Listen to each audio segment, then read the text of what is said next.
সুপ্রিয় দর্শক, আমি আজকে আপনাদেরকে একটি ফল দেখাচ্ছি, যেই ফলটির নাম অনেকেই চিনেন হয়তোবা, কিছু সংখ্যক লোক থাকতে পারেন যারা হয়তো চিনেন না। এটার নাম হলো সফেদা।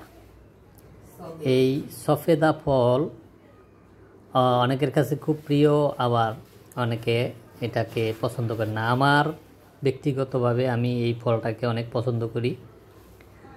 এই ফল আপনারা যখন দোকান থেকে কিনবেন তখন আপনাদের একটা বিষয় খেয়াল করতে হবে, যেটি ফলের কালার এবং এই ফল হাত দিয়ে যখন আপনি নেবেন তখন এভাবে টিপ দিবেন, যখন দেখবেন যে এটা একটু নিচের দিকে যায়, ডাউন হয়, মানে নরম, একটু তুলতুলা, বেশি তুলতুলা না, মোটামুটি একটু এই যে আমরা বাচ্চাদের যে বল আছে, ক্রিকেটের বল খেলে ওই রকম বলের মতো একটু জাতা দিলেন একটু নরম লাগবে, ওই রকম ফলগুলো আপনাদের কিনতে হবে। কেননা যদি আপনি ওই শক্ত ফলটা কিনেন, ওই শক্ত ফলটা আপনি বাসায় নিয়ে আসলে খেতে পারবেন না, কেননা ওই ফল হয়তোবা বাড়তি হয় নাই, নয়তোবা ওইটা অনেক আগে পেরে রেখেছে, শক্ত হয়ে গেছে।